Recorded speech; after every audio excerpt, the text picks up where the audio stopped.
মুহররম। আল্লাহ সুবহানাহু ওয়া তাআলা 4টি মাসকে হারাম করেছেন এবং পবিত্র কোরআনে আয়াত অবতীর্ণ করে সেটা স্পষ্ট করেছেন। ইন্না ইদ্দাতাশ শুহুরি ইনদাল্লাহ 12 শাহরান ফি কিতাবিল্লাহ। যেই দিন থেকে আল্লাহ আসমান এবং জমিন সৃষ্টি করেছেন ওই দিন থেকে আল্লাহর গণনায় মাস হচ্ছে 12টি। যেই দিন থেকে আল্লাহ আসমান এবং জমিন সৃষ্টি করেছেন ওই দিন থেকে লাউহে মাহফুজে আল্লাহ সুবহানাহু ওয়া তাআলার গণনায় মাস 12টি। অর্থাৎ 12 মাস মানুষের আবিষ্কার নয়, আল্লাহর নির্ধারণ। পৃথিবী যেদিন থেকে সৃষ্টি হয়েছে সেই দিন থেকে। মিনহা আরবাআতুন হুরুম, আর ওই দিন থেকে 4টা মাস হারাম। হারাম শব্দের অর্থ হচ্ছে রেস্ট্রিক্টেড, নিষিদ্ধ। অনেক সময় কোনো কিছু নিষিদ্ধ হয় নিকৃষ্টতার কারণে, আর অনেক সময় কোনো কিছু নিষিদ্ধ হয় সম্মানের কারণে। নিষিদ্ধ মানে নিকৃষ্টতা নয়, কখনো নিষিদ্ধ হয়েছে সম্মানের কারণে। যেমন আপনারা বলেন যে মাহরাম, মেয়ের সাথে মাহরাম যেতে হবে। মাহরাম মানেও কিন্তু হারাম। কি হারাম? ওই মেয়ের সাথে যার বিবাহ হারাম সে তার মাহরাম। যেমন মেয়ের সাথে তার পিতার বিবাহ হারাম, নিষিদ্ধ। তো এই নিষিদ্ধ মানে একজন আরেকজনের জন্য নিকৃষ্ট না। হারাম কখনো নিকৃষ্টতার কারণে এবং কখনো সম্মানের কারণে। তাহলে ঠিক তেমনি সম্মানের কারণে হারাম কি? প্রাইম মিনিস্টার যে এরিয়ায় আছে, সংসদ ভবন যে এরিয়া আছে, রেস্ট্রিক্টেড এরিয়া, ক্যান্টনমেন্ট যে এরিয়া আছে, নিকৃষ্ট হওয়ার কারণে রেস্ট্রিক্টেড না, অনেক দামি হওয়ার কারণে রেস্ট্রিক্টেড। অনেক দামি ভিআইপি পার্সোনালরা সেখানে আছে, রাষ্ট্রের গুরুত্বপূর্ণ দামি জিনিস রেস্ট্রিক্টেড, নিষিদ্ধ। তো এইরকমই আল্লাহ সুবহানাহু ওয়া তাআলার বিধানে কিছু শহর হারাম, কিছু এলাকা হারাম, কিছু মাস হারাম। তো আল্লাহ সুবহানাহু ওয়া তাআলার নির্ধারণে যেই মাসগুলো হারাম তার মধ্যে একটি গুরুত্বপূর্ণ মাস হচ্ছে মুহররম। পরপর 3 মাস, যুলকায়দা, যুলহিজ্জা এবং মুহররম। তো এই হারাম মাসগুলোর সম্মান হচ্ছে হারাম মাসে যুদ্ধ বিগ্রহ নিষিদ্ধ। যুদ্ধ বিগ্রহ নিষিদ্ধ মানে নিজে থেকে শুরু করা নিষিদ্ধ। এটাই হারাম মাসের সম্মান। যে কোনো মুসলিম শাসক, কোনো মুসলিম খলিফা এই 4 মাসে নিজে থেকে যুদ্ধ স্টার্ট করতে পারবে না, বরং তার কোনো যুদ্ধ বন্ধ করার ক্ষমতা থাকলে বন্ধ করবে এই 4 মাসে। আর যদি যুদ্ধ চাপিয়ে দেওয়া হয় তথা আমার উপর কেউ হামলা করতেছে, তখন তার কিছু করার নেই। তখন আল্লাহ অনুমতি দিয়েছে যে ঠিক আছে, যতটুকু তোমাদের উপর জুলুম হচ্ছে তোমরা ততটুকু জুলুমের প্রতিবাদ করো। কিন্তু নিজে থেকে হারাম মাসে যুদ্ধ শুরু করা যাবে না, মারামারি, গন্ডগোল, ফাটাফাটি শুরু করা যাবে। শান্তি বিরাজ রাখতে হবে। এবং এই বিধান মক্কার মুহাম্মদ সাল্লাল্লাহু আলাইহি ওয়াসাল্লাম আসার পূর্বের কাফেররা অনুসরণ করত। কাফের মুশরিকদের কাছে হারাম মাসের গুরুত্ব ছিল। আর হারাম এরিয়া হচ্ছে মক্কা এবং মদিনা। মক্কাকে হারাম করেছে ইব্রাহিম আলাইহিস সালাম, মদিনাকে হারাম করেছে মুহাম্মদ সাল্লাল্লাহু আলাইহি ওয়াসাল্লাম। তো মুহররম মাসের 10 তারিখ, আশুরা মানে দশম, 10th। আরবিতে 10-এর আরবি হচ্ছে আশারা, 10। ওইটাকে যখন দশম যুক্ত করা হয়েছে তখন আরবিতে হচ্ছে আশুরা, দশম দিন। 10 থেকে দশম, তাহলে আশারা থেকে আশুরা, 10 থেকে দশম, মুহররম মাসের 10ম দিন। তো মুহররম মাসের 10ম দিনের কি গুরুত্ব? এমনি অসংখ্য জয়ীফ হাদিস আছে, জাল হাদিস আছে যে সব কিছুই মুহররম মাসের 10 তারিখ। আল্লাহ পৃথিবী সৃষ্টি করেছে এই দিনে, পৃথিবী ধ্বংস হবে এই দিনে, আদম সৃষ্টি করেছেন এই দিনে। এরকম অসংখ্য কিছু রিওয়ায়াত আছে যেগুলো সরাসরি নির্ভরযোগ্য সূত্রে প্রমাণিত। নির্ভরযোগ্য সূত্রে প্রমাণিত কি? নির্ভরযোগ্য সূত্রে প্রমাণিত একটাই, সেটা হচ্ছে ইয়াউমা নাজাল্লাহু সুবহানাহু ওয়া তাআলা ইয়া বানি ইসরাঈল আযকুরু নি'মাতি আল্লাতী আন'আমতু আলাইকুম। হে বানু ইসরাঈল, স্মরণ করো আমার নিয়ামতের কথা। ওয়া ইয নাজ্জাইনাকুম মিন আলি ফিরআউন ইয়াসুমুনাকুম সুআল আযাব ইযাববিহুনা আবনাআকুম ওয়া ইস্তাহইউনা নিসাআকুম ওয়া ফি যালিকুম বালাউম মির রাব্বিকুম আযীম। স্মরণ করো সেই দিনের কথা যেই দিন আমি তোমাদের ফিরআউন থেকে মুক্তি দিয়েছিলাম। ফিরআউন কি করতো? ইয়াসুমুনাকুম সুআল আযাব, নিকৃষ্ট আযাব দিত তোমাদের। কিভাবে আযাব দিত? ইযাববিহুনা আবনাআকুম, তোমাদের ছেলে সন্তানদের জবাই করতো। ওয়া ইস্তাহইউনা নিসাআকুম, তোমাদের মেয়েদের বাঁচিয়ে রাখতো। কি দয়ায় বাঁচিয়ে রাখতো মেয়েদের? না, একদিকে পুরুষকে হত্যা করা হচ্ছে, আর একদিকে পরিবারের সম্মান, মেয়েদেরকে বাঁচিয়ে রাখা হচ্ছে দাসত্ব করার জন্য, প্র্যাকটিক্যাল দাসত্ব করার জন্য। আর পুরুষদেরকে হত্যাই করা হচ্ছে। তাহলে মেয়েদেরকে বাঁচিয়ে রাখা হচ্ছে লাঞ্ছনা, যে একটা জাতির লাঞ্ছনা এবং একটা পরিবারের লাঞ্ছনার সবচেয়ে বড় আলামত যে ওই বাড়ির স্ত্রী, ওই বাড়ির মেয়ে, ওই বাড়ির মা মানুষের দাস, মানুষের দাস। তোমাদের পুরুষদের হত্যা করেছে, তোমাদের মেয়েদের বাঁচিয়ে রাখা হচ্ছে দাস হিসেবে। এই ভয়ঙ্কর শাসকের নাম হচ্ছে ফিরআউন। আমি মুক্তি দিয়েছি। ওই ফারাকনা বিকুমুল বাহরা, সমুদ্রকে চিরে দিয়েছি তোমাদের জন্য, যেন তোমরা ফিরআউনের কবল থেকে মুক্ত হও। ওয়া আগরাকনা আলা ফিরআউন, আর ফিরআউনকে ডুবিয়ে দিয়েছি এই সমুদ্রে। এই পৃথিবীর ইতিহাসে যতগুলো বড় ঘটনা আছে তার মধ্যে বিশাল বড় ঘটনা হচ্ছে বানু ইসরাইলের মুক্তি পাওয়া আর ফিরআউনের ডুবে যাওয়া, মুসা আলাইহিস সালাতু ওয়াস সালাম, এবং সমুদ্র চিরে দ্বিখণ্ডিত হয়ে যাওয়া। এই ঘটনা যেই দিন ঘটেছে সেটাই মুহররমের 10 তারিখ। এবং আজও ইহুদিদের কাছে এই দিন খুবই সম্মানিত এবং তারা এই দিনের যে নামে তারা উদযাপন করে সেটা হচ্ছে ইয়ম কিপ্পুর। হিব্রু ভাষায় যেটাকে আমরা আশুরা বলছি ওটাকেই বলা হয় ইয়ম কিপ্পুর। তো রাসূলুল্লাহ সাল্লাল্লাহু আলাইহি ওয়াসাল্লাম যখন মদিনায় গেলেন তখন মদিনার ইহুদিরা এই দিনে সিয়াম পালন করত, তখন রমজানের সিয়াম আসেনি। রাসূল সাল্লাল্লাহু আলাইহি ওয়াসাল্লাম বললেন, তোমরা কেন এই দিনে সিয়াম পালন করো? তো বললো এই ঘটনা। আল্লাহ নবী বললেন, ফানাহনু আহাক্কু আওলা বিমূসা মিনকুম, যে মুসার খুশিতে খুশি হওয়ার হকদার তোমাদের চেয়ে আমি বেশি। কেন মুসা যেই তাওহীদের দাওয়াত দিত, যেই সিরাতে মুস্তাকিমের দাওয়াত দিত এবং যেই ধারাবাহিক নবুয়তের ধারাবাহিকতায় মুসা, তারপরে আরো পরে ঈসা আলাইহিস সালাতু ওয়াস সালাম, সেই ধারাবাহিকতায় আমি মুহাম্মদ সাল্লাল্লাহু আলাইহি ওয়াসাল্লাম। তাহলে মূলত মুসা আলাইহিস সালাতু ওয়াস সালামের সকল কষ্টে কষ্ট পাওয়ার এবং সকল খুশিতে খুশি হওয়ার মূল হকদার হচ্ছে আমি। কেন তোমরা এখন নামে মুসা আলাইহিস সালাতু ওয়াস সালামের অনুসারী, কিন্তু কাজে পথভ্রষ্ট, অভিশপ্ত। তো রাসূল সাল্লাল্লাহু আলাইহি ওয়াসাল্লাম সিয়াম পালন করলেন এবং ইহুদিদের বিরোধিতার খাতিরে একদিন আগে অথবা একদিন পরে আরেকটা সিয়াম তিনি অতিরিক্ত করে দিলেন। 10ম দিনের আগে 9 তারিখ অথবা 10ম দিনের পরে 11 তারিখ, যাতে আহলে কিতাব তথা ইহুদিদের থেকে মুসলমানের ইবাদতটি হলো আলাদা। তো রাসূলুল্লাহ সাল্লাল্লাহু আলাইহি ওয়াসাল্লাম দুইটা হাদিস, আফজালুস সিয়াম বাদা রমাদান শাহরুল্লাহিল মুহাররম, রমাজানের পরে আল্লাহর নিকটে সবচেয়ে শ্রেষ্ঠ সিয়াম হচ্ছে মুহররম মাসের সিয়াম। আর আরেকটা হাদিস রাসূল সাল্লাল্লাহু আলাইহি ওয়াসাল্লাম বলেন, সিয়াম ইয়াউম আশুরা আহতাসিবু আলাল্লাহ আন ইউকাফিরা সানাতাল্লাতী ক্বাবলাহ। আমরা কিছুদিন পূর্বে আরাফার সিয়াম রেখেছিলাম 1 বছর আগের এবং 1 বছর পরের গুনাহ, আর রাসূল সাল্লাল্লাহু আলাইহি ওয়াসাল্লাম এটাতে বলছেন আশুরাতে 1 বছর পূর্বের গুনাহ। আল্লাহ সুবহানাহু ওয়া তাআলা আশুরার একদিন সিয়ামে মানুষের 1 বছরের পূর্বের গুনাহ ক্ষমা করে দেবেন। কিন্তু দুঃখের বিষয় হচ্ছে এই আশুরাকে নিয়ে আমাদের সমাজে অনেক আকীদাগত বিভ্রান্তি আছে। আর এই বিভ্রান্তির একটা ঘটনাও আছে কাকতালীয়, সেটি হচ্ছে হুসাইন রাদিয়াল্লাহু তাআলা আনহু। হাসান এবং হুসাইন রাদিয়াল্লাহু তাআলা আনহুমার প্রতি ভালোবাসা ঈমানের অঙ্গ, আলী রাদিয়াল্লাহু তাআলা আনহুর প্রতি ভালোবাসা ঈমানের অঙ্গ, সকল সাহাবীদের প্রতি ভালোবাসা ঈমানের অঙ্গ। আল্লাহর নবীর পরিবার পরিজনের প্রতি বিদ্বেষ পোষণ করা কাফের হওয়ার আলামত, মুনাফিক হওয়ার আলামত।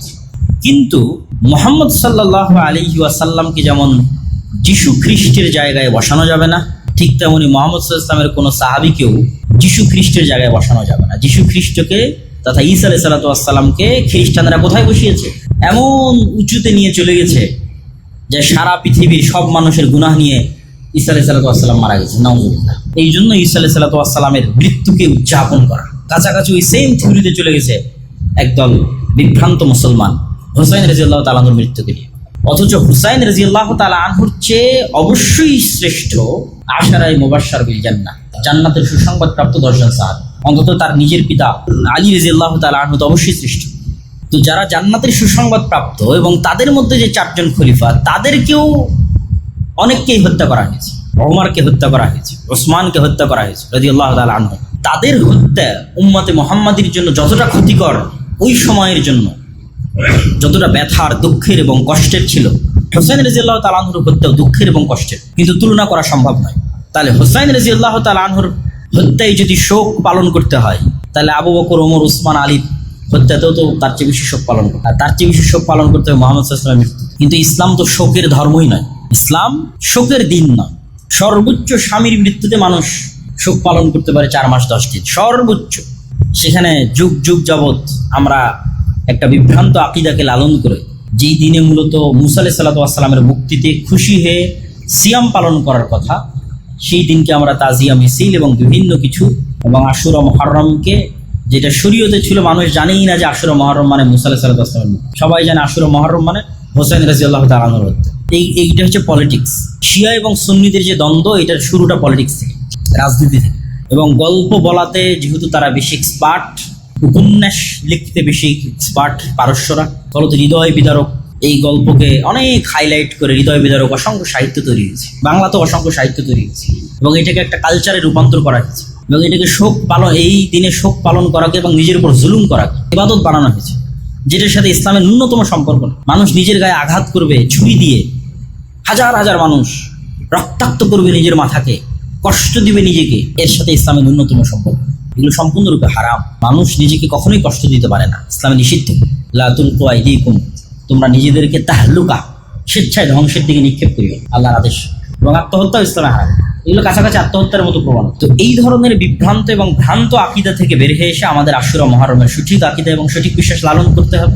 হুসাইন রাদিয়াল্লাহু তাআলা আনহু যেমন আলে বাইতের অংশ, আয়েশা রাদিয়াল্লাহু তাআলা আনহাও আলে বাইতের অংশ।